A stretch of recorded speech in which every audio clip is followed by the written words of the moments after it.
आवाज आ रही है? Yes, sir. So we are live now. Yeah, काफी नहीं we है. are going live. We are already live, na? Yeah. Already live. Cool. काफी Over to नहीं you, है. Ashwin. We are already live, na? Yeah. But awesome. So hey everyone, welcome to the first uh, episode of Null Charcha, and today we are going to talk about security then versus now. So I have two very old people with us, Anant Srivastav and Prashant Mahajan, who have been through decades in security, and they will walk us through the journey and what they have, whatever experience they have in security, and will contrast it to today's world. So, Anant and Prashant, would you like to introduce yourselves first? Anant, you go ahead first. Okay. Hi, everyone. I'm Anant Srivastav. Official introduction, close to about 15 years of experience. Been a trainer, been a pen tester, been a manager, director, bunch of designations, bunch of work profiles. I also maintain a lot of open source projects, ranging from a project dedicated to Android to a project around postcode review. And I also maintain a portal where I track all the Indians who are in the hacking space, predominantly in the conference spaces at hackingarchivesofindia.com. So that's a bit about me. Over to you, Prashant. Yeah, I've also been in this industry for a couple of years.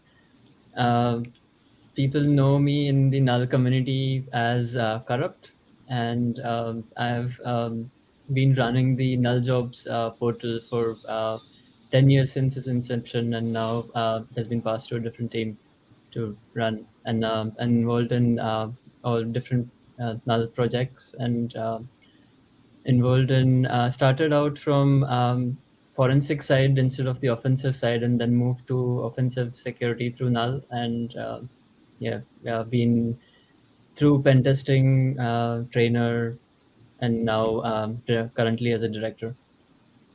That's a sweet introduction. Nice.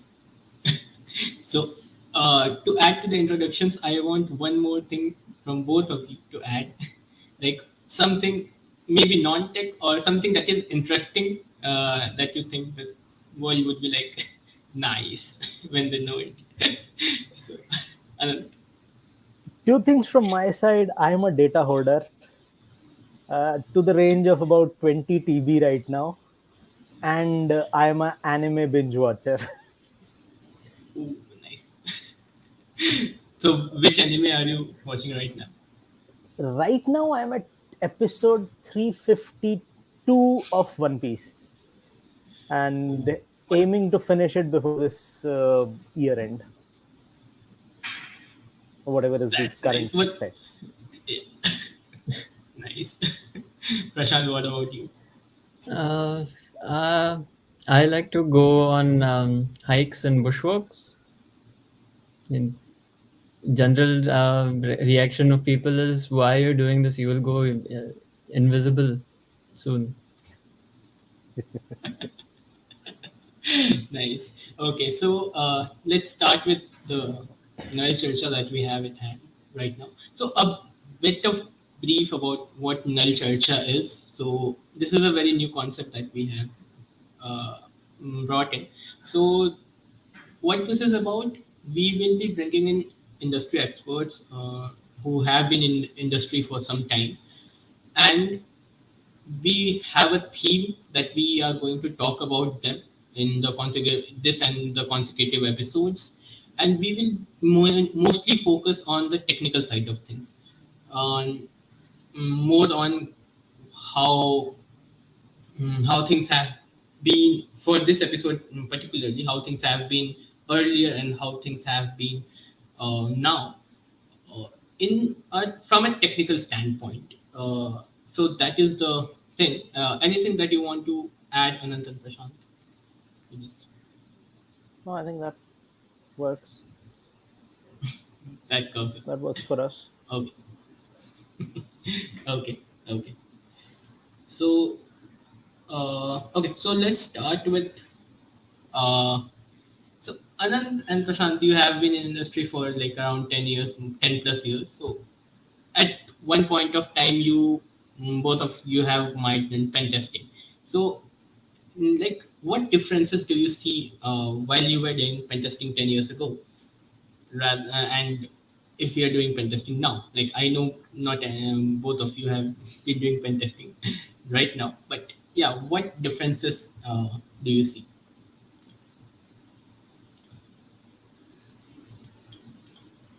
All right, so I'll go first.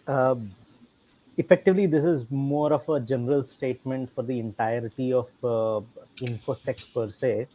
uh, Back in 2000 to 2010 time frame, we were more interested in hacking, and hacking was more of like a fun element. We wanted to do it, so we were doing it, and we were doing it because it was exciting for us. Compared to what has happened over last 10 years or 12 years, from 2010 to about 2022, is this has become a more established job opportunity. This has become more of a commercial enterprise. That is where people generally call it infosec, cyber security, whatever terms they want to use. But effectively, this is a money making opportunity now. So the people are not here because they wanted to be here. The people are here because money is here. And that changes the perspective. It's not bad, it's not good. It's just a change in perspective. A person stuck in a exciting place where they wanted to experiment a lot might actually spend 2 days beating around the whole landscape and trying to figure out what is going on, whereas a person who's earning a day job might be interested in just finishing up the day job and then going on with whatever they actually like to do. For a lot of the folks in industry, infosec is effectively a 9 to 5 earning opportunity.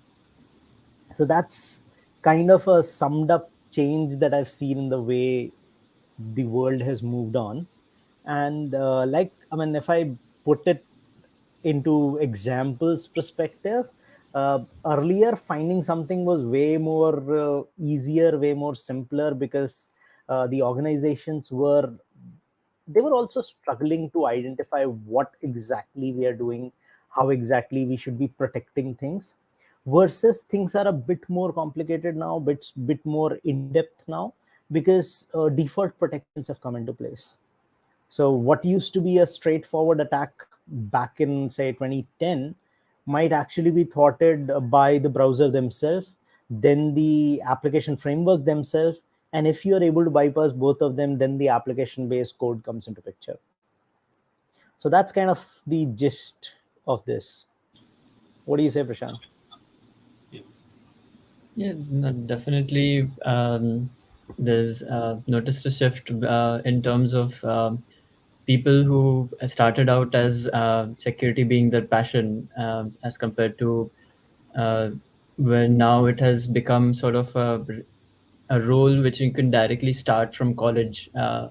Otherwise, before it used to be a pathway either from sysadmin or some other role. You eventually moved into security, but now you can start directly in security, which is completely different. And with that, the industry which has been evolving, as you mentioned, the security by default is sort of coming slowly into the picture. And that also has raised the bar of the skill set required in order to perform a lot of attacks. And that's where I sort of see as nowadays you can identify lots of gaps in people's knowledge or skill set because they never learned something from the ground up. They only started directly at the security level. And there are certain pros and cons with that as well. And I guess we'll see slowly in the future. Yeah, so I would not say that people can directly get a job in security. Like, it's that easy. Like, because I have just moved, like got it, got a job in security. It's like really tough for freshers to get into security even today. Uh, like even today, most people try to follow that path when where they are system admins or in organization, and they using their skills and they pivot to security.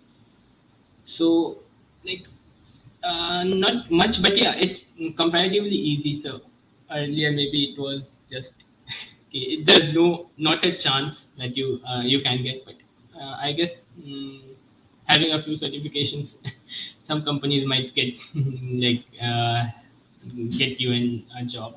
So yeah, that's really correct and true for then and now. Earlier, there were many scanners that we used to rely on, right? Acunetics and NetSparker.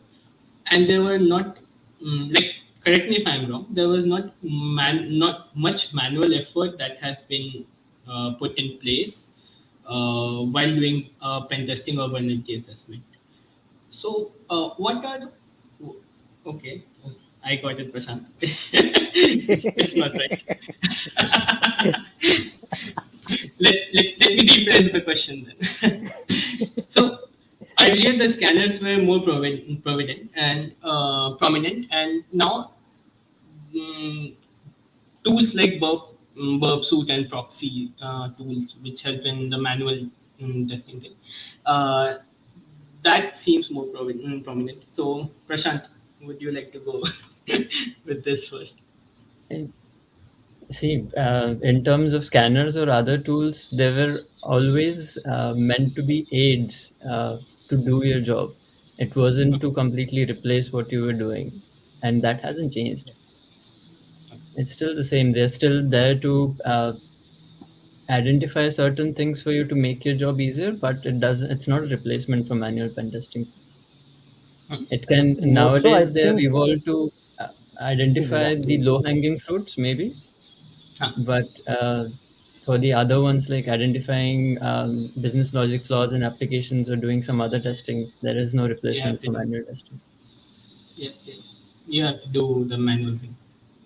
Yeah. So, So correct. like Mhm. Prashant said, effectively, scanners have evolved. Uh, Yeah. I would not say that they are less useful now compared to Mhm. before. Rather, they're more useful now because earlier scanners were more of like a person sitting in a yard trying to figure out how to automate things, and they were doing their own stuff. Everything was being developed. So I remember the days when Nessus used to be open source. When then from Nessus, another scanner came into existence. OpenVAS Mhm. became a fork of Nessus when Nessus said that we are going to go proprietary. Uh, the number of plugins that were available, the number of checks that they could do at that point were far less compared to what they can do now. So Mhm. effectively, scanners have evolved. But what has also happened is that people have started to realize that scanner is not the only way. So there were fringes then, there are fringes now who basically are more than happy Yeah. taking a scanner's output and be happy that we have done the scan. We have done the VAPT per se. It's only the VA part that they've done, but they've done the due diligence and the compliance check is sorted. Uh, Compared to that, if any organization is effectively looking to mitigate flaws, looking to find flaws, they still rely on the manual approach. So the manual is more prominent now, but it was prominent before also, to the Okay. fact that earlier people were doing manual and then they were writing automations around it so that next time I don't have to do it manually. And now more of those automations are already in place, so people have more Mhm. time available to actually focus on the stuff which needs manual attention. Okay. Got it. Got it. So that is pretty clear now. So manual will always be there because business logic issues rocks. Till Yeah, till we are in the section of art, it is going to be there. Till information security or hacking is art. Hacking would always be Mhm. art, but till information security is considered art, it is going to be there that a human is required. uh, Yeah. if and when we move towards science, humans of higher caliber would be required to do certain jobs, but most of it could be automated. That's how I see the field growing. Got it. Got it. So that's how you see the field growing. Now, what about the bad actors? So bad actors have also grown from then till now. They are more like sophisticated attacks that have been like carried out. Oh, for sure. Go ahead, Anant. So, Stage is all so yours. recently I forgot the name of the bad actor, but I think Conti malware group basically released accidentally released their playbook online, and it was not a surprise, but it was fun to see that they had much more structured playbook compared to a large number of pen testing organizations around how exactly the attack should be followed. So effectively, the thing to consider is what is the incentive structure here. Bad actors have a far bigger incentive to do all things right because they're going to earn a big chunk of money at the end of it.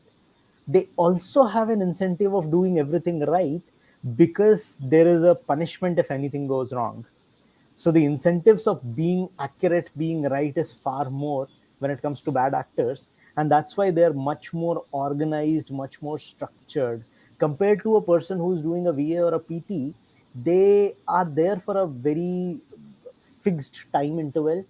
And if they miss, they can always throw the ball on the other side that, hey, we were time august, hence we could not look at everything in picture. So those sort of things are very prominent nowadays. But when it comes to bad actors, definitely they've evolved. Definitely they've embraced every single thing that you can think of. And more so of how I see is a lot of times defense is evolving because offense has evolved.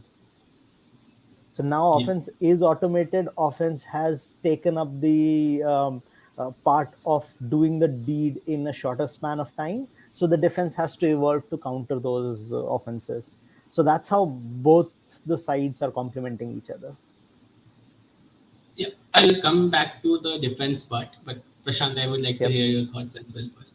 Yeah. And I completely agree with what Anant mentioned, and is that the attackers have evolved quite a lot as well. Like sometimes it astonishes me when certain ODs are dropped, and within a few minutes you actually see attacks going on from the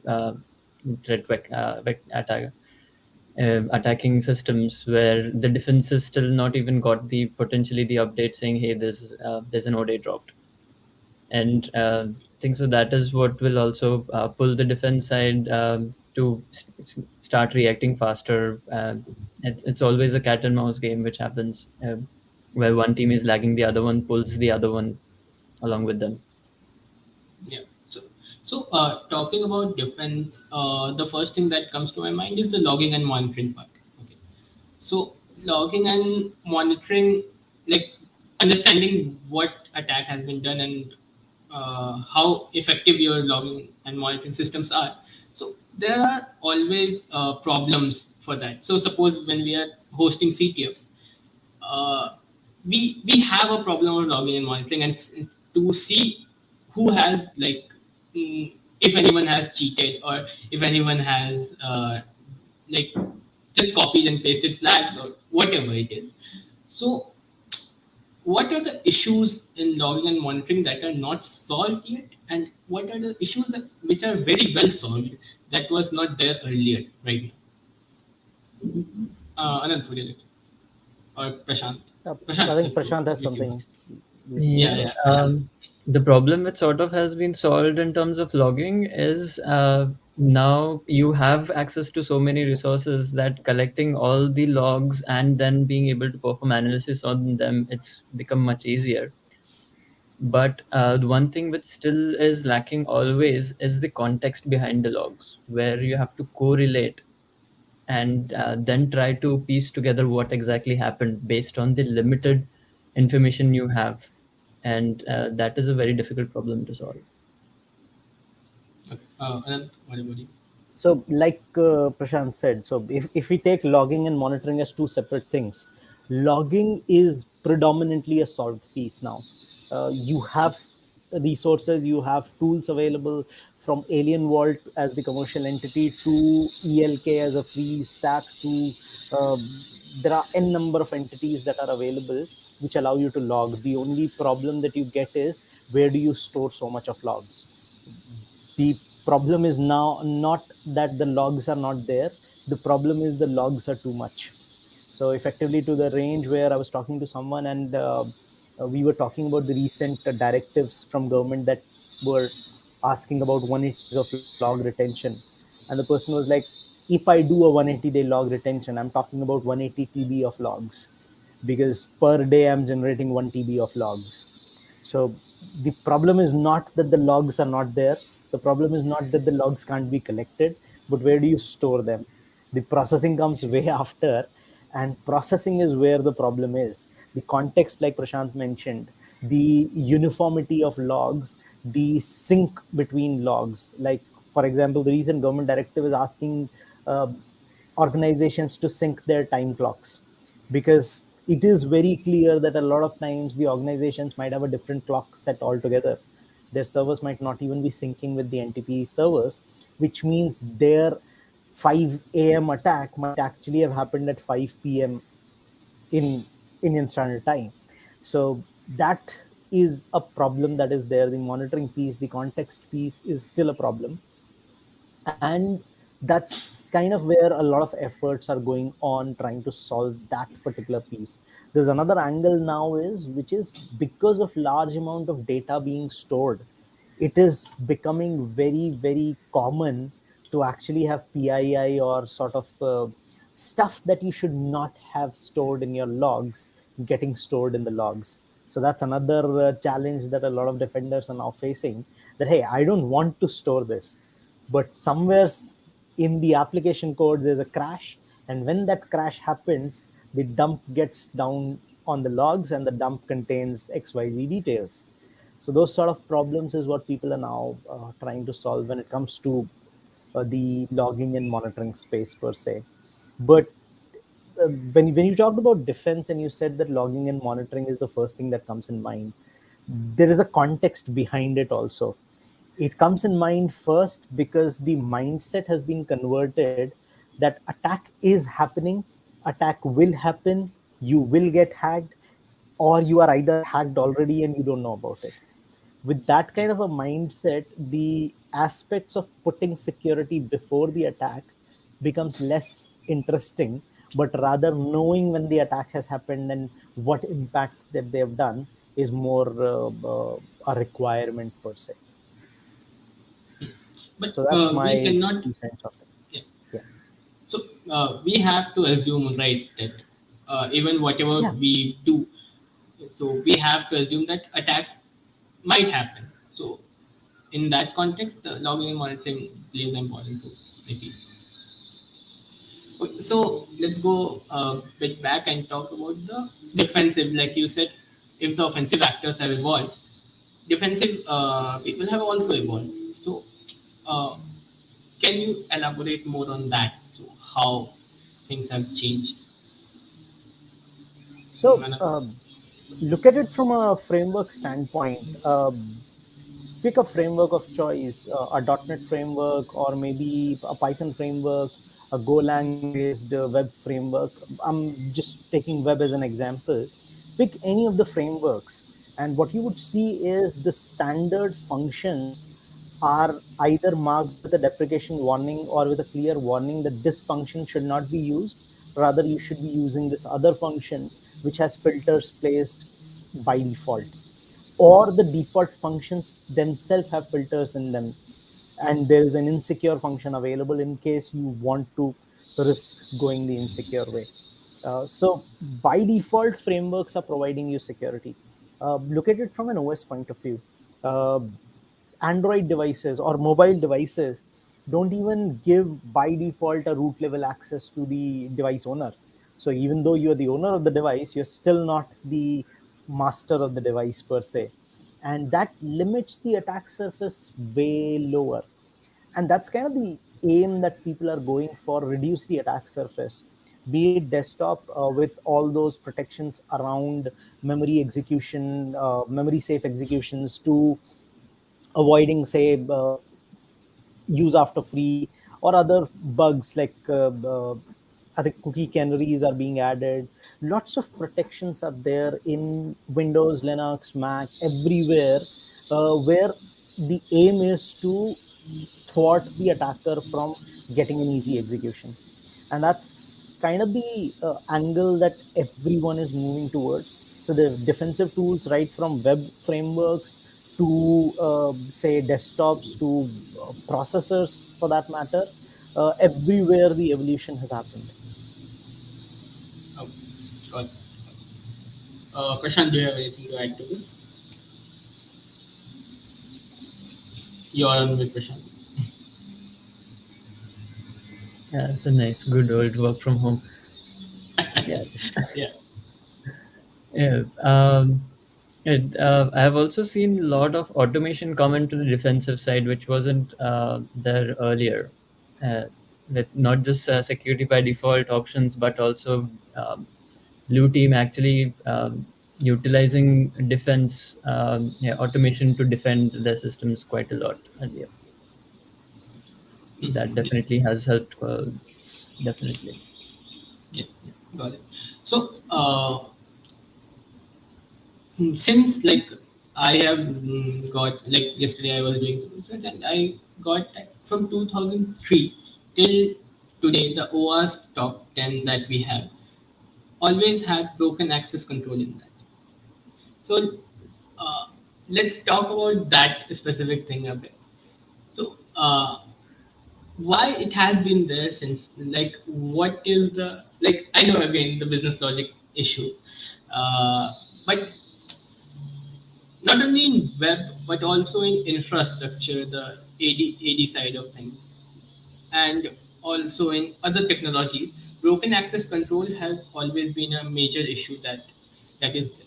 So, Prashant, would you like to go ahead and like talk about why this is such an important issue, and are there any ways to fix it? Yeah. Uh, Identification and authorization is definitely very important things to consider, especially for a web application. And the sort of, I think so, if you try to boil it down, why it has been on OWASP top 10 for so many years is because security, I've seen, is always a balance between security itself and convenience of the user. Because if you make any system difficult to use for the end user, they will always try to find bypasses around whatever security controls you put in place. Yeah. And that balance, I don't think so we have been able to find properly, and that also then leads to lots of different problems, like being able to just completely bypass the authentication in the first place. Okay. Anant, do you have anything to add? So the broken access control, if you look at it, it's effectively a amalgamation of multiple issues. It's like Yeah. you have injection flaws, and then you realize injection flaws basically means anything and everything from SQL injection to cross-site scripting to XML to LDAP and bunch of others. Similarly, the broken access control is like an amalgamated issue. There are so many things that go in inside a broken access control. Uh, like Prashant said, the identity and access management piece is a critical piece always. It's one piece where no one wants to take the ownership, and that's where everything goes wrong every single time. Be Yeah. it the things like conventional Azure AD environment, one user permission incorrectly given can lead to catastrophe there, to a cloud environment where so in AD, in cloud environment, both the places you have this concept of shadow admins which are not admin on the face of it, but can become admin or can make someone else admin because of a specific permission that is allocated to them. Those sort of things are very easy to goof up, and that's kind of the reason why this still remains a major issue, because it's easy to screw up it's very difficult to identify where you went wrong. So the automation that we were talking about, the detection techniques we were talking about, it is still a big gap here where it's not easy to automatically detect that something went wrong. So if I gave someone a specific permission, it is not an immediate red flag because there are certain conditions that need to be met, and then an attack can happen. And if and when those conditions are met, it becomes a decision that, hey, you made that decision wrong on that particular day, but on that specific day and time, you had no idea that that is going to be a problem.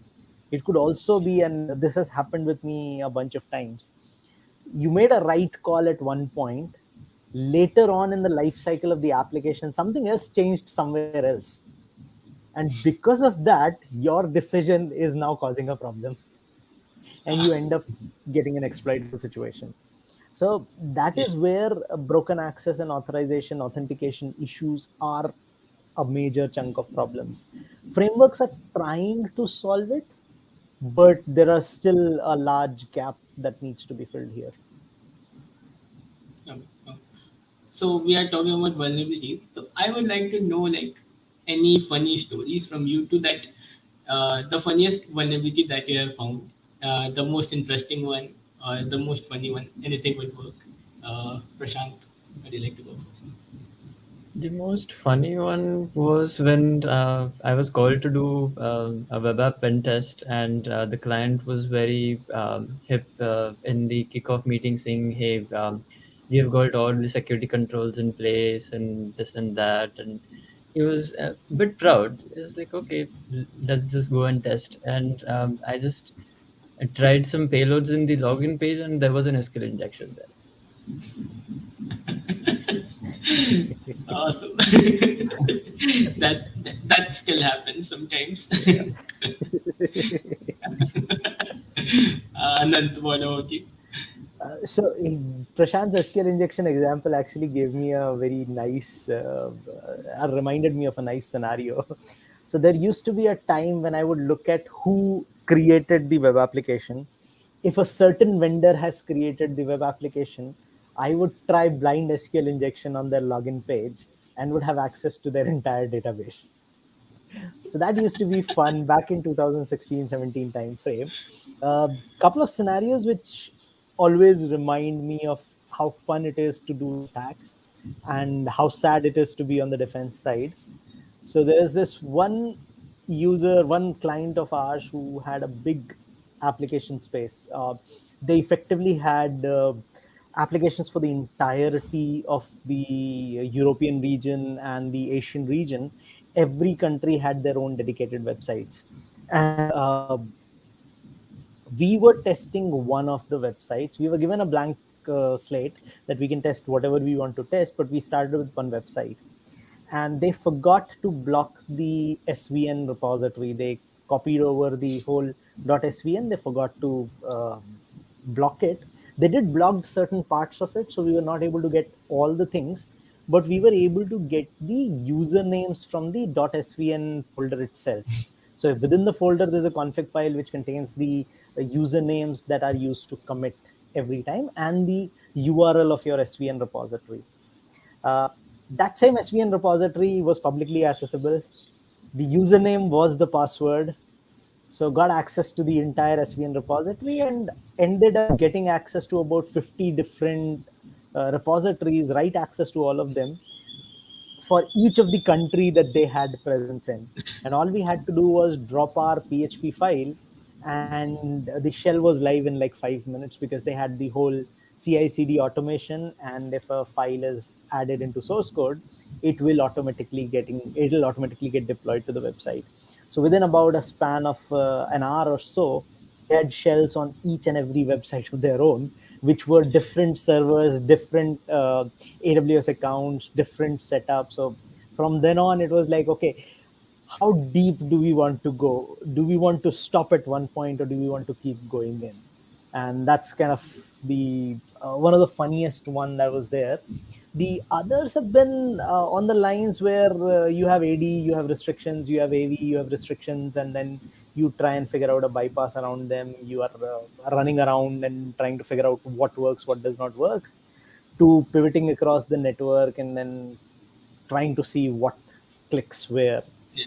Uh, Funniest one of them was when this was back when I used to do pen test manually a lot.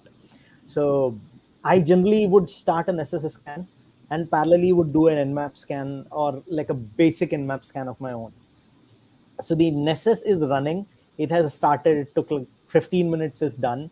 And here I'm looking at Nessus output, and Nessus is not even given the output. It's just giving that verbose output. And I saw 8080 open. Uh, Tomcat is there. And by the time 45 minutes are done, I am inside Tomcat because of default credentials. Got a shell, got the credentials dumped on that machine, moved to other machines to the AD because they were just using common passwords. And within about 1 hour, the whole pen test was done because we were we were admin at the AD, we were enterprise admin at the AD. So those sort of things are fun to see. But when you look at it from a defense point of view or why the mistakes are happening there, the silly scenarios were in one of the scenarios I exploited a very commonly known vulnerability. And the reason when I asked them, hey, why is this still unpatched? The response was, give me 2 minutes and I'll show you that I patched it. The problem was the change control was not allowing me to restart the machine. So the patch was there, deployed, but because the change control was not allowing them to restart, they could not restart, and that's why the patch was not in effect. Now we can shit on their head and say, hey, you did wrong, but that's the ground reality on the environments. Like, for example, recently I was talking to a company and they were like, hey, you know what, we have a problem in terms of change control. And like, what is the problem? We can't do anything on the first month of a quarter because that's critical. We can't do anything on the last month of the quarter because that's critical. We can't do anything on the first week of a month because that's critical. We can't do anything on the last week of the month because that's critical. So effectively for the whole year, I have got 2 into 4, total 8 weeks of time where I can do any change on the environment. And that's the ground reality that the defense lives with. They need to serve the business needs to function. And that's where the balance has to be maintained. So that's kind of the tricky setup. It used to be fun for me to look at these bugs and say, oh yeah, this was fun. Now I'm like, okay, this was fun, but how much of a pain it is for the defenders? Yeah, yeah, definitely that. So you mentioned a bit about CI/CD automation and stuff. Yep. So taking that, uh, this came like in what do you say, in softwares, that proprietary softwares, there are different open source toolings that are being not only open source tool but also open source components that are being used. And uh, so how the things are so earlier, like as we were talking yesterday, earlier the open source code was a big no-no, and it has changed a lot since then. And today the proprietary softwares have open source code in them. So uh, how do you how do you see the open source growing and importance of open source in corporate softwares and proprietary softwares today, uh, and as it was then? So, Anant, would you like to? uh, Prashant, would you like to go first? Because I have a long speech. Yeah, I know about that.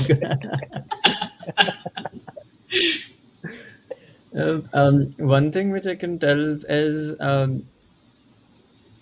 why there is always a requirement for commercial software is because open source software is somebody who is doing some work and making it available to the world to see and utilize and build further. whereas the proprietary ones are specifically designed in terms of solving exact problem which the company requires in a format which sort of is either understood or that is what they want, and with additional support which they would need to continue using it. The additional support is never there, or generally not easy, it's easily available for any open source component which you use. So that's why you sort of see companies utilizing open source and building their own wrapper around it and putting it as a product out. Okay. Anant, we are open Okay, for your let me monologue. start. Let me start. So, the open source term has evolved. Earlier, open source used to be that, hey, I am writing something, I want to show to the world what I'm writing. If you like it, you contribute. If you don't like it, fine. If you feel like I'm going in the wrong direction, either submit a patch which puts me in the right direction, or if I don't like the direction you are taking me in, feel free to fork it and create your own version of it. That's kind of how software ecosystem has evolved currently. Earlier, the licensing used to be very restricted. There were very few licenses on the block, and people were very, very clear that, hey, we are making this open source because we want others to have the freedom. The basic tenets of open source was around freedom of access to the code, freedom of tinkering capabilities, freedom of being able to manipulate whatever we want to manipulate. Versus now, open source is effectively, and pardon me when I say this, open source is effectively a way of building resumes. So you need to have 4 or 5 different open source projects that will ensure that you have a good job opportunity. Two, open source is a way for corporates to show that, hey, we are not bad players here. See, we open source a lot of stuff, and these open source tools are made available for you. uh, to the level where the point of open source is now that the code is available. You want to do something with it, your call. You don't want to do something with it, your call. We are going to do things our way.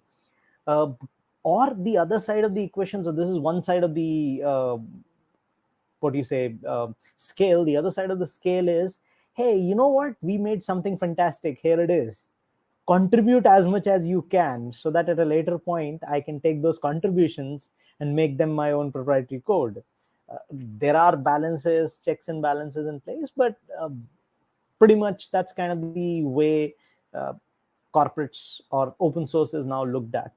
Now, that's one angle of the equation. The other angle of the equation is open source's use within the corporate environment. What everyone has realized is, bigger the team, more complicated it is to create even the tiniest piece of software. So people are now relying more and more on code that is written by smaller teams.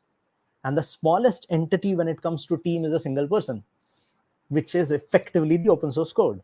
So in order to reduce the time to market, people are relying on open source code as the starting point.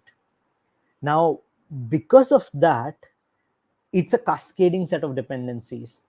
So I am building something, I want to use one module which is allowing me authentication. So let's say the authentication is a bigger piece of problem. I don't want to take the authentication on my head. I'll use OAuth. So I'll use a module which is available, or I'll have to write everything from scratch.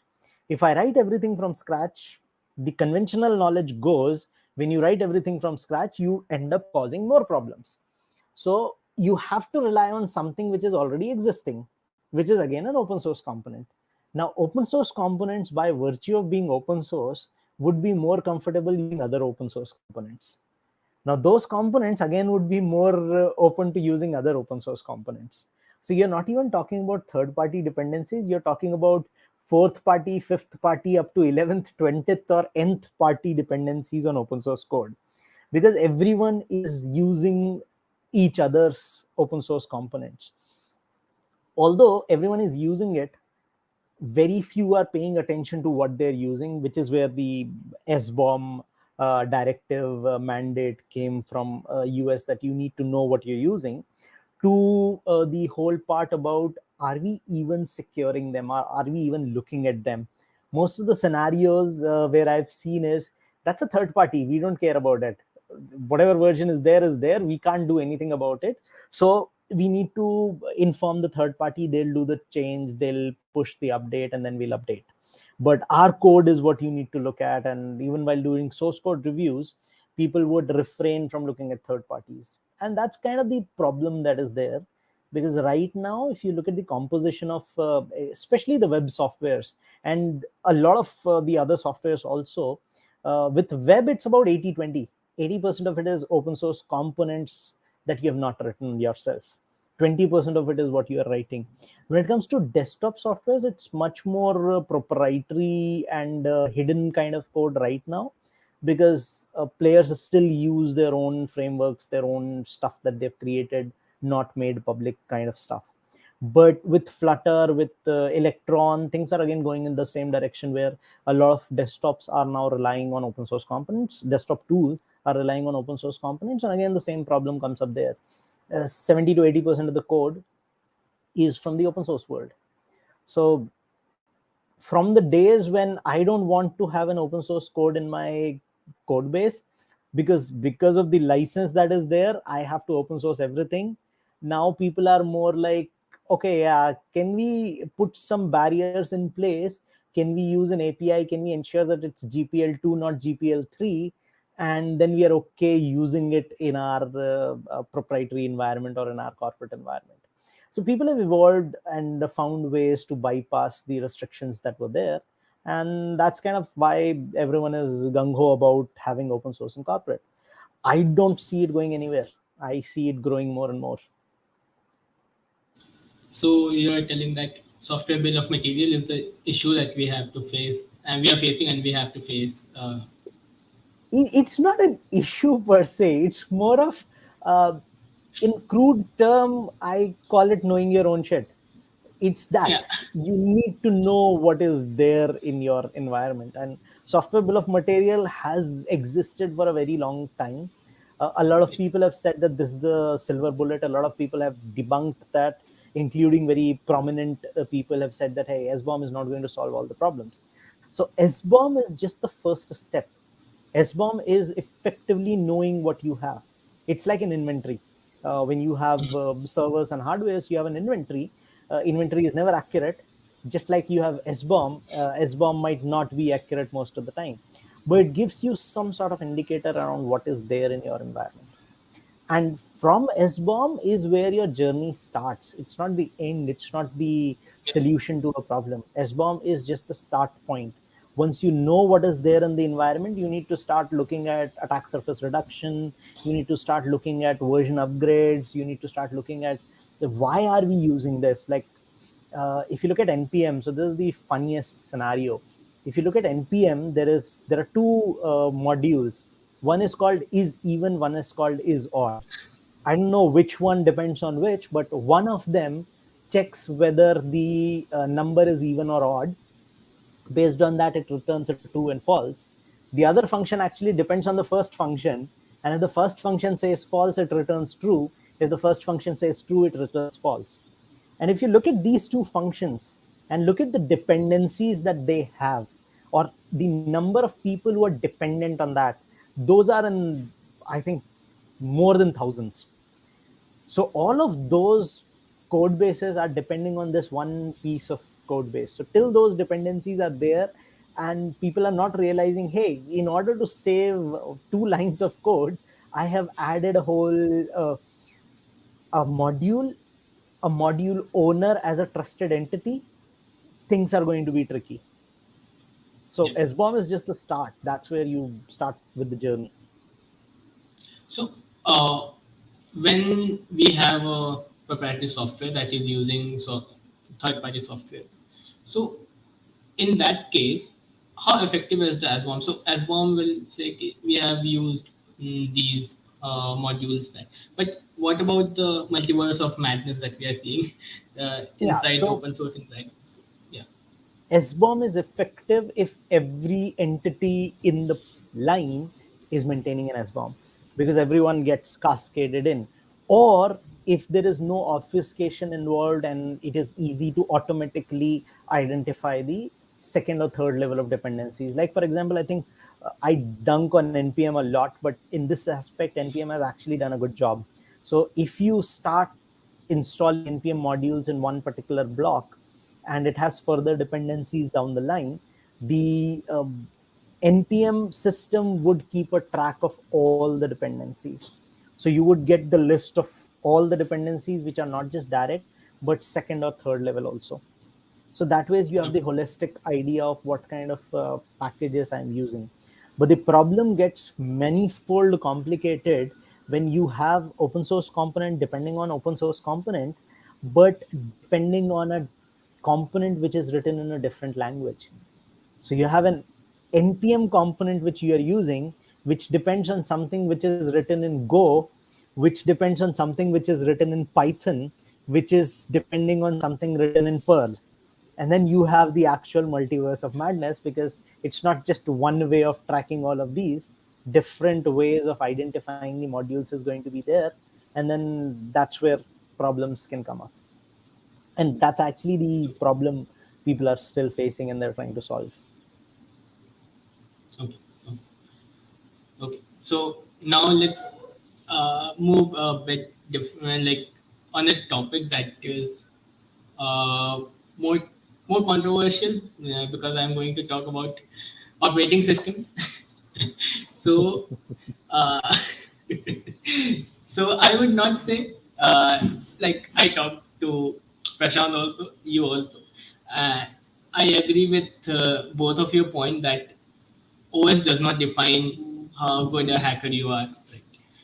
Uh, so, how modern OSs are interlinked together, that is, does not matter which OS you use uh, to hack, right? Because in Windows we have Linux subsystem for Linux, and in in Linux we have all the different tools and capabilities that we need.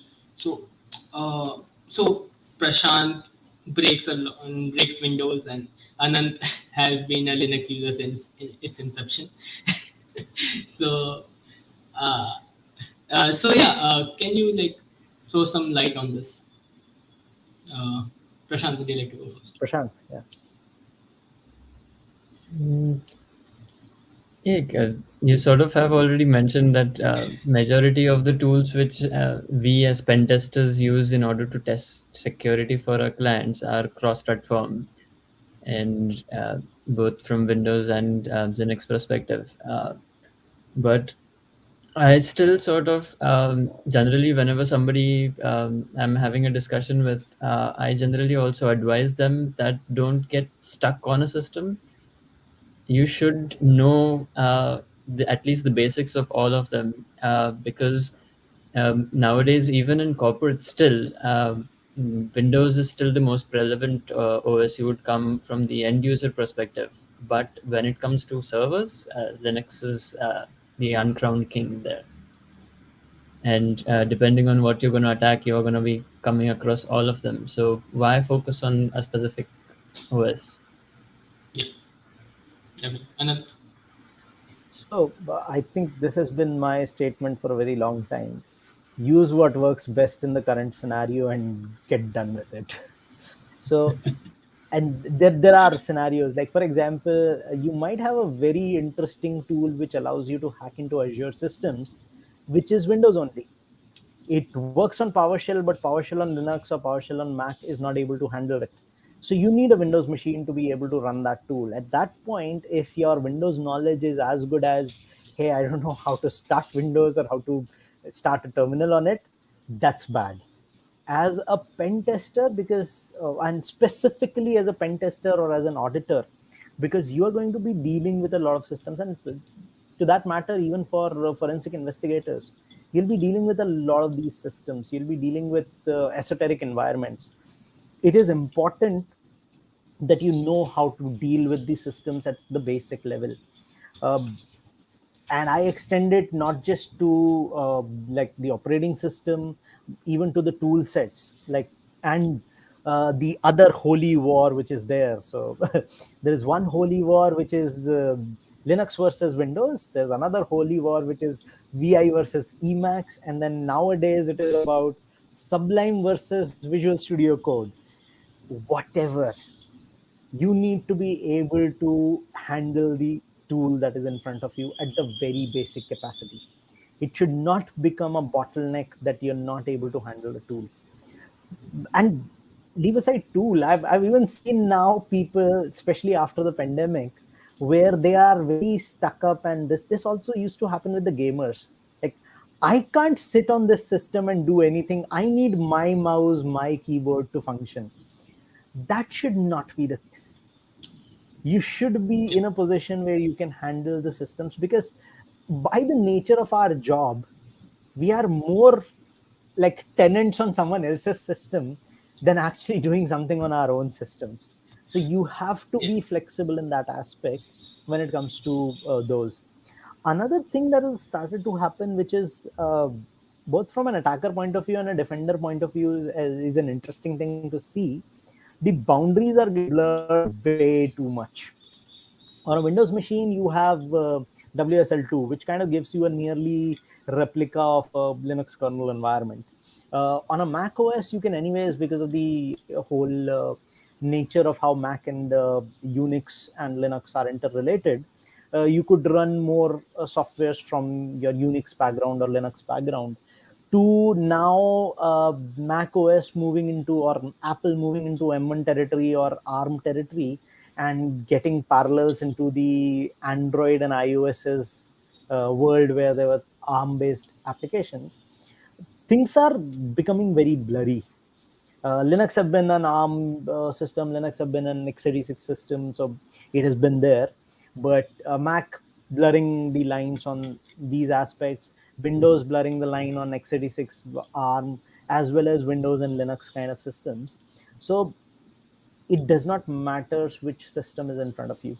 You should be able to deal with it and move forward. It should not be the bottleneck. It should just be a facilitator to get to the command prompt, to get to the actual application that you're going to run, and everything else you're doing is within the application space. So that's kind of how it works. The things change when it comes to things like IoT hacking.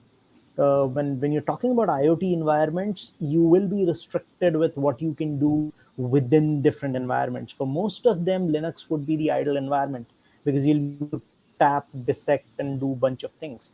But for other environments, it might simply be too big a deal to get the emulator running on a Linux environment. It might just be one click away on a Windows environment. So again, not be stuck up on the environment, but rather just focus on getting things done. Awesome. Got it. Got it.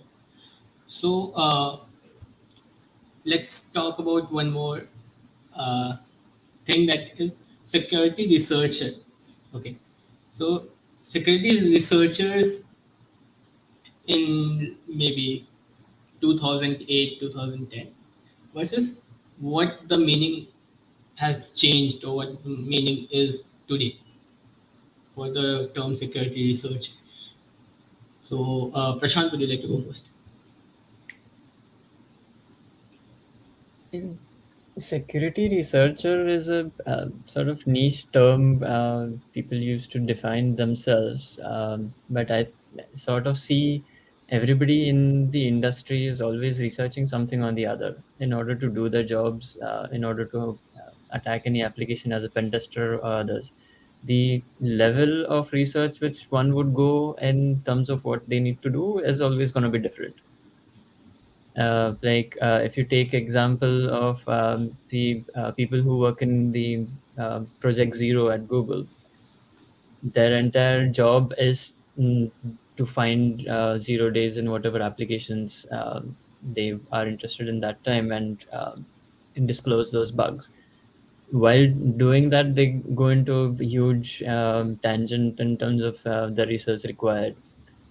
Some researchers focus on a specific type of vulnerability, and then try to go into a whole lot of depth in terms of that. So the term, I don't think so, hasn't changed that much. It's just people now self-coin it themselves for them instead of it being given to them. Okay, got it. Anant? Yeah. So when it talks about research, there are a bunch of things to keep in mind. Uh, One thing is the term research is actually researching. A lot of people take it on the face value, effectively research. And that's all a lot of people are doing because, and this is a big because, uh, there are so much content available now compared to the initial days when someone would write something based on their own experience, to now where a lot of people are writing about their own experiences. And somewhere down the line, I think people like me and Prashant and a bunch of people in our generation are to be blamed for this, because we started putting this as a barometer of good researcher or a good person, that you would have your own content. And effectively what that kickstarted was that everyone started putting out their own content. So now you have an overabundance of content. The same thing is explained in 20 different directions by 30 different people. All of them might be right. So it's not that difficult to actually have content out in public. But what is difficult is to identify what is good, what is bad. So the research back in the old days used to be like, okay, let me search something. I am not going to find what I'm looking for, and I'll have to make do with whatever I can find. To now, I found 200 articles, but let me figure out what are they actually talking about, and I may end up getting that one thing that I needed to know after reading those 200 articles, because all of them are just nudging towards that one point, but not actually talking about that one point. So research now is more difficult, in my opinion, because there is more um, BS content than there is the actual content that you need. And more so, it's not BS content because people are writing BS content to gain popularity. Uh, More of the corporate world, the SEO world of the internet realized that this kind of content gives you better market value. So there are people writing content who are nowhere related to the community, who are nowhere related to the environment, and they're just putting the content out so that the SEO would bring them more traffic. They don't care about what you do after you read that content. They're just there to grab that traffic, show you a couple of ads, earn a few cents, and be done with it. Now, like Prashant said, there are people like Project Zero who are doing deep dive technical research. There are people who are basically spending hours, days, and months trying to figure out a solution to a problem. That's quality research that needs to come out. And when I said that people are writing anything that they want to write, it's not like I'm saying that don't do that. More so, I'm saying do that as much as you can, because that basically means more good content is going to be there. If more people who are genuinely interested in this write about it, more genuine content is going to be there than the bullshit that is there right now. So the security researcher point of view, problem has increased for researchers because the content online, which was the base of how they should go about doing it, has increased manifold. So I'll give an example. uh, I want to do X. The X could be I want to test if a certain software works in this particular manner. Now I go on internet and start searching for it. What happens if this happens? And I'm going to get 50 articles supporting my conclusion, 50 articles disagreeing with my conclusion. Now I'm in that state where, okay, this might be right, that might be right. Should I do it myself and be one of these two, or should I read and understand what are the pitfalls these people face? Depending on the complexity of the setup, if it's an IoT device and this is where I'm trying to do a certain thing, I might prefer reading those arguments rather than actually doing it, because setting up that environment might actually take more time. Now, in both the senses, I am wasting my time because half of them are not going to be the right things, because people have just made assumptions and written articles. So that's where the researcher's job is more difficult now. But yeah, I mean, it's an exciting place to be. Definitely, definitely.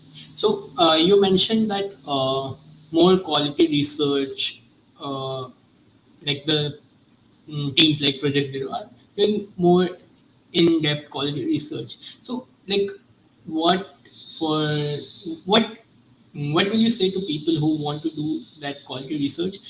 How should they take like that step, and what pathway they should follow?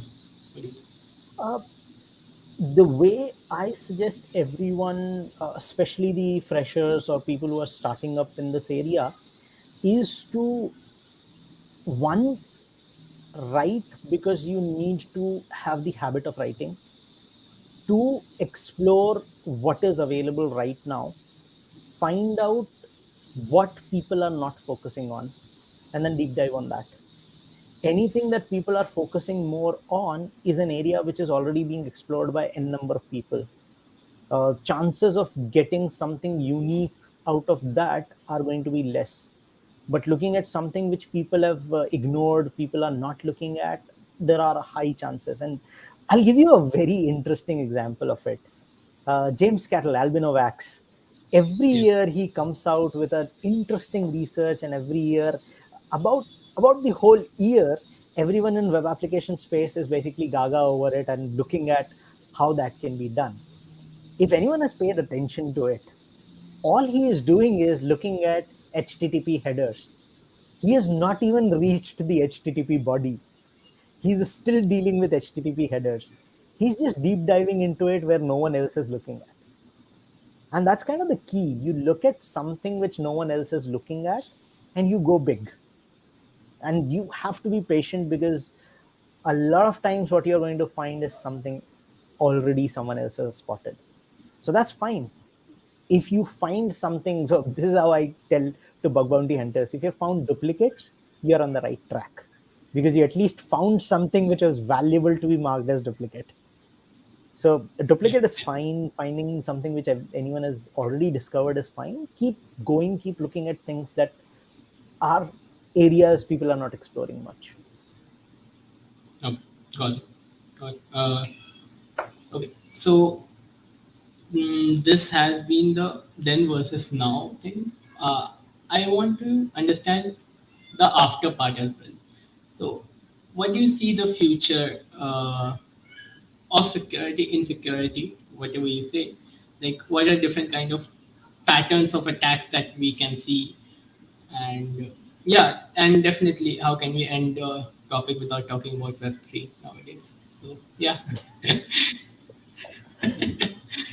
Okay, so we're I'll talking leave about Web3 semantic to web Anand. or we're talking about cryptography? I mean, cryptography or we're talking about crypto web? The three terms. We have time. Let's talk about all three of them. Okay, Prashant, you want to go first. Yeah. Web3, I'll leave it to you both. Okay, okay. So a Web3 term actually evolved somewhere.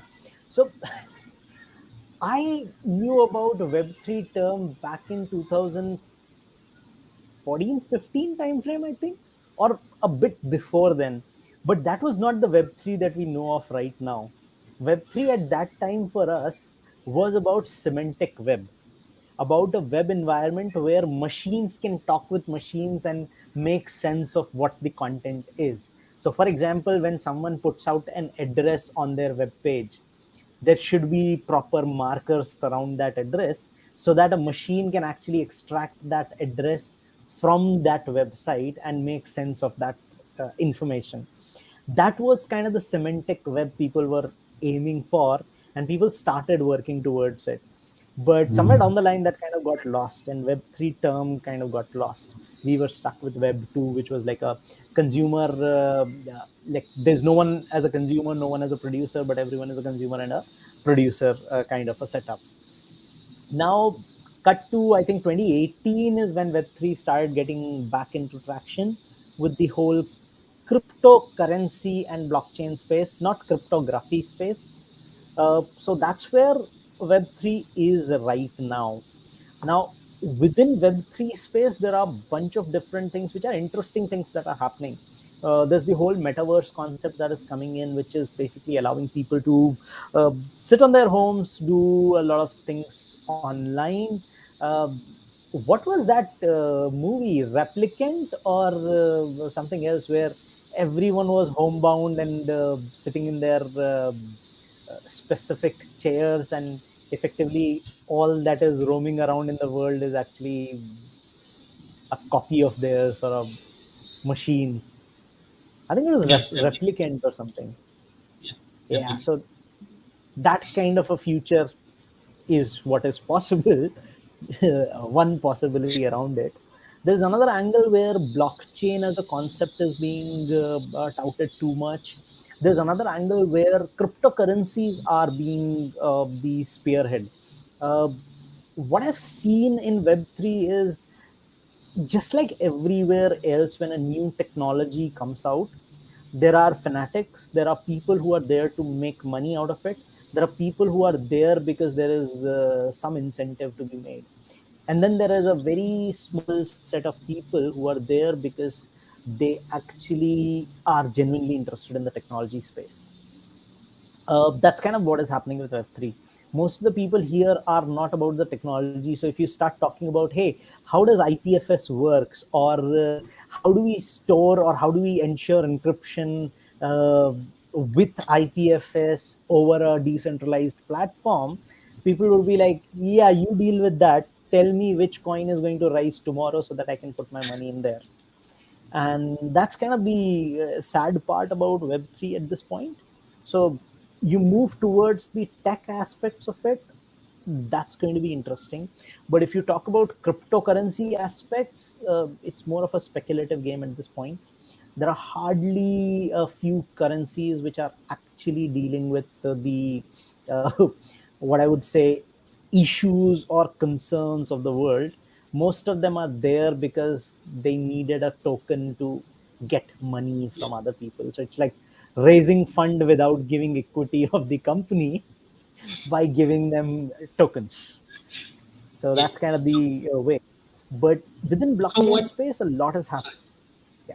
So within blockchain space, a lot is happening. Blockchain effectively is, in layman's term, a ledger which is temper proof, or that's what the aim is. Uh, with that in mind, banks have started implementing blockchains. They are trying to do transactions over blockchains, so immutable records are maintained. It's slow, it's not fast, but it gives you the immutability, which is important in a lot of aspects. So that's one thing which is there with when it comes to blockchain per se. Metaverse on its own is basically bringing in lots of new stuff. uh, Web3 as a whole, I am seeing a lot of new innovations happening based on the fact that you can create a token of your own and give that token out to raise money around it. So interesting space to look at from a security standpoint. It's like, so look at the journey of desktops and servers, then look at the journey of mobile space. What you will find is, in mobile space, first 6 years, the kind of bugs that were found were the bugs that were already found in desktop space and patched and fixed, and mobile was just rediscovering them. The same is happening with Web3. The kind of bugs that are being found right now are some things that other softwares have already fixed, already worked on. Like having a global lock to avoid the time of check, time of use kind of issues is a very common thing in programming languages nowadays. But Solidity, which is the language for your smart contracts, is slowly getting into that space where they're like, oh yeah, time of check, time of use is a bigger problem. We need to get into a lock state and then have certain precautions against it. People are now more so with smart contracts. I am now seeing people more interested towards source code analysis. People would not want to do source code analysis because it was cumbersome, but now because there is money involved, people are more interested in doing source code analysis. So yeah, that's the patterns and the setup that's there. The kind of attacks, like I said, time of check, time of use is a very common attack pattern that is there. The nature of being open source does two things. There is one angle where everything is open, anyone can see what is there, which also means everyone assumes that someone else has seen it, so no one actually looks at it. So that brings in a sort of a cover where you can actually have your own code in there in plain sight. No one is looking at it because everyone is assuming 99% of the other people would have looked at it. And I'm not the only one not looking at it. Everyone else would have paid attention.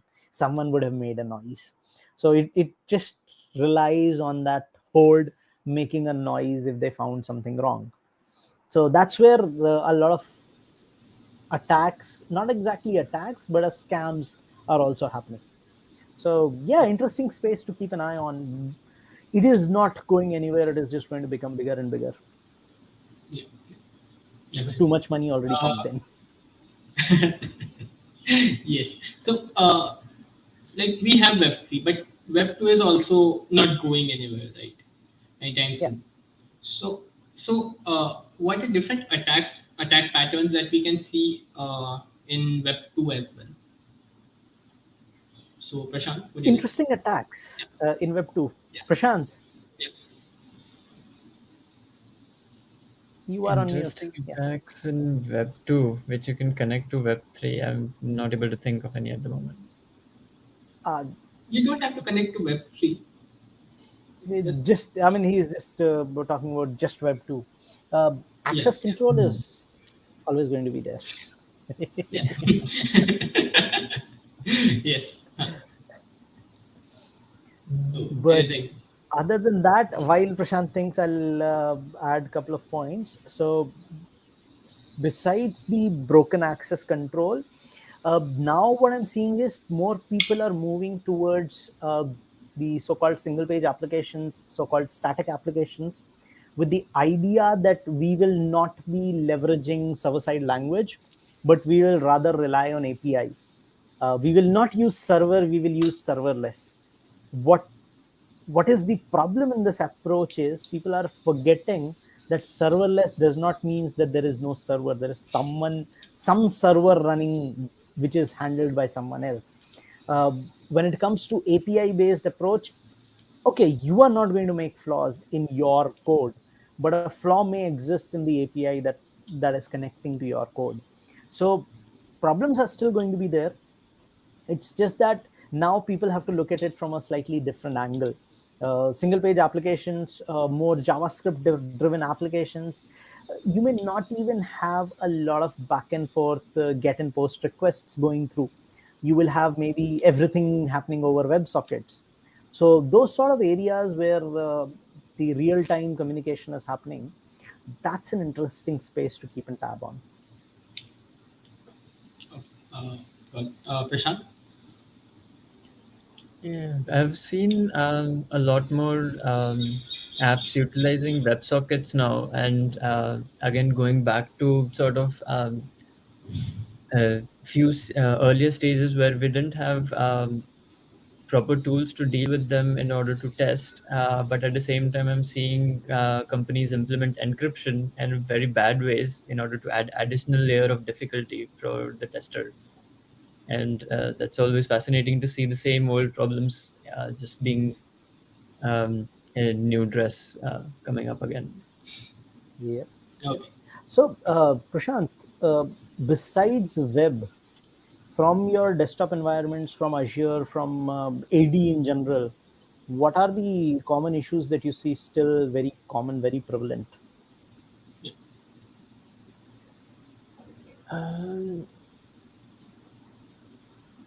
In terms of AD, you can see right now there's a lot more bugs which have come out in different systems. Like the recent was the ADCS one, or you see the new one which has come up, which is the golden uh, managed service accounts. It's sort of same concept which was there before when we used to attack AD, but now it's identifying the same issues in different components which tie and make the AD ecosystem. And that is what I'm still seeing in Active Directory in Azure. It's sort of the same thing with, especially with cloud. You see certain things coming up again and again. Got it. Got it. Okay. So we have a few questions in the chat as well. Yep. One is Rizwan's question, that is AppSec versus NetSec. So I guess that's application security and network security. So Network security. Yep. yeah. So like Prashant, would you like to take this and see if there are any contrast which can be pointed out? And yeah. Contrast, definitely right now you can see uh, the companies implementing or moving towards CI/CD pipeline, or building that sort of, which falls a bit into application security space. But at the same time, you also need to focus on the network security aspects. Like I think so. There was somebody who had tried to coin the term, which is stack sec, which is the you need to also ensure the security of the entire stack which you're using in order to build a pipeline. Like um, making sure your Jenkins server is secure enough and not becoming the single point of failure in terms of security and everything else. Uh, and the skill set sort of required from both is a bit different now. And I've sort of seen people more interested in source code review and implementing automation around that in the pipeline, and then trying to figure out different solutions in order to solve the identified issues coming from that, like from SAST and DAST and all the other controls you can see in AppSec space. Anant? Yeah. And So AppSec versus NetSec. How I see it is NetSec is slowly becoming AppSec. Uh, Let me elaborate on that. When we talk about AppSec, my definition of AppSec and NetSec is AppSec is application security. We are dealing with web applications, desktop applications, or applications in general. NetSec is we are talking about the network layer components. We are talking about maybe routers, switches, protocols, those aspects. The more you look at it, the more you realize modern. So from this point onwards, if I see, the environments are being built over cloud. The environment deployments are happening over automated setups where the network components are effectively a configuration file, and more of as a infrastructure as a code or a config as a code kind of a setup, where you don't actually deal with the device themselves. You deal with the software component of it, you configure it, and then the device works the way it wants to work. uh, to the level where, if I'm right, or if my information is right, even 5G network is effectively moving towards a software as a service, or a software stack based architecture, where software stacks are more open in nature. Earlier, all of these protocols used to follow proprietary transmission protocols, proprietary uh, packet structure, and all of that. They're now moving towards more HTTP, FTP, HTTP, TCP kind of structures, which basically then allows everyone to use their existing AppSec kind of skills over at network security area also. But the conventional infrastructure is not going anywhere. It's there. It's just that it is less and less in use, and more of it is going in the virtual direction. So the network security components are learning about protocols, learning about the system's internals, uh, debugging a protocol, a packet, and then dealing with it from that angle is still something which is relevant, and is still something that people should be aiming for. But the specialization required for it is going to be more demanding, which basically means less and less vacancies around it, less and less people required in the job market around it. So if you want to make money, if you want to be in the hip market per se, AppSec is the way to go. If you are already good with NetSec and you have a established record in there, it is better to be that one person among the millions who actually knows how to deal with that specific device, because then you get paid. It's like right now there are so you throw a stone and you find a web application hacker, but you search a continent and you find maybe 2 or 3 mainframe hackers. It's kind of that. uh, you have skill set, take it to the level where you are among only a handful of people who can deal with it. Got it. Got it. So I hope that answers Rizwan's question. There's another question from on tech that is, I am Yeah. new to web application security testing. I had tried OWASP token application to learn, but real world applications are totally different and it's tough to find issues. Can you suggest me a roadmap? Yeah. Anand, would you like to So go with this? effectively, what I would suggest is don't aim for big players at the start. Don't aim for a bounty that has just appeared on bug bounty platform. Those are the places where you would have so many people swimming around that you would not find something meaningful very quickly, and you would end up finding duplicates. uh, Even finding duplicates is good. So if you want to keep finding in the newer bounties, find stuff, report them. If they're duplicate, that basically means you found a issue. It's just that you were not the first person finding it. That's still a win for you, because that basically means that you are in the right direction. But what I generally suggest is, and it's counter to what everyone else generally talks about, I suggest looking at bounties where there is no money involved. So in Buckcrowd, HackerOne, these sort of spaces, there are going to be bounties which are not uh, sort of bounties in the terms of money, but they're going to give you point bounties, or they're going to give you t-shirts. Professionals or people who are basically doing bug bounties for money purposes will conveniently avoid these bounty spaces. I'm not saying that that's bad. What I'm saying is there is less competition in there. Aim for that to begin with.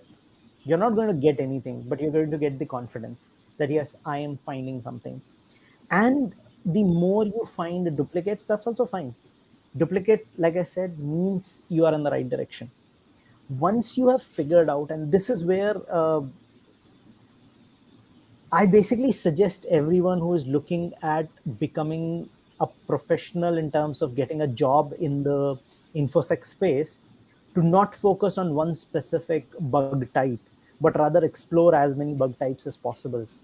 But if someone is trying to make a career in bug bounty itself, someone is trying to make money via bug bounty themselves, they need to dig deep into one specific issue. Forget about everything else. I'll give you a very simple example. XSSs are generally paid for like what, 50 or $100 a piece. SQL injection or maybe a code execution would be paid maybe $10,000, $20,000. You don't need to find one beautiful code execution.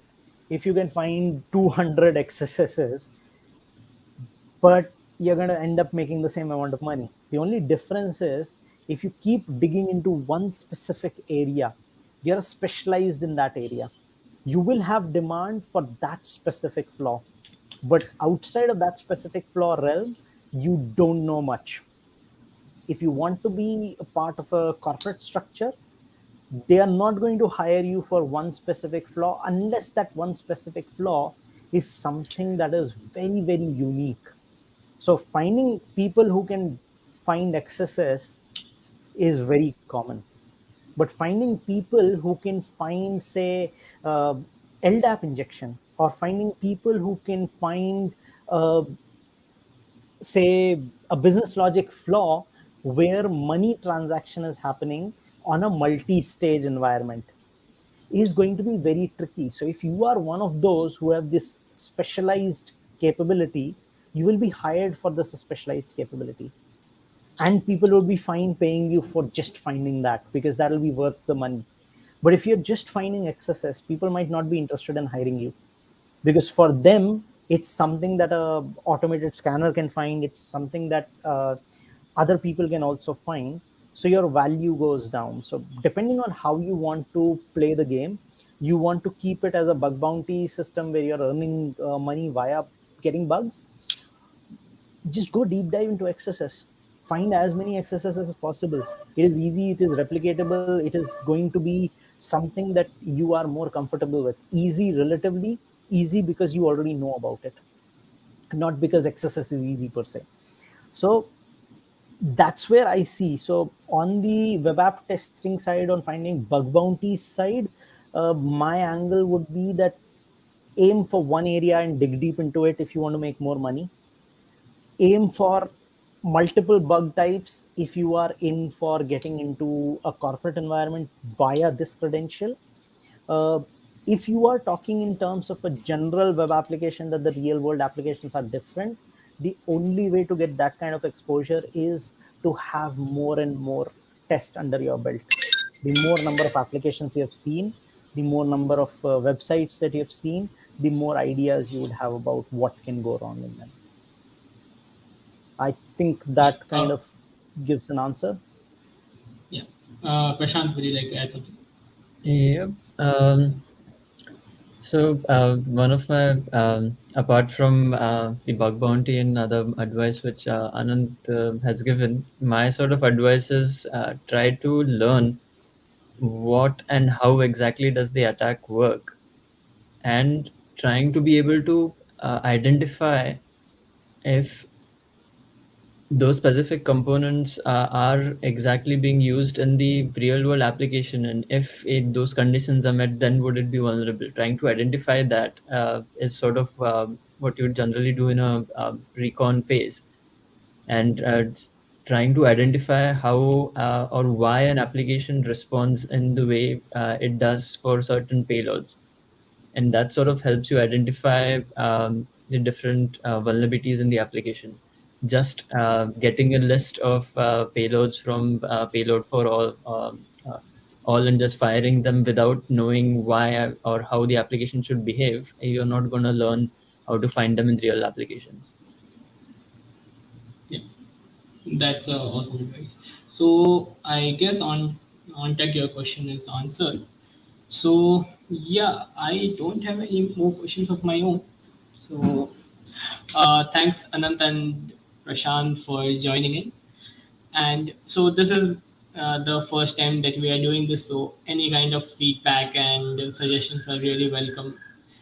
And like yeah, I don't know how to close now. You just say thanks to everyone. Yeah. Thanks everyone.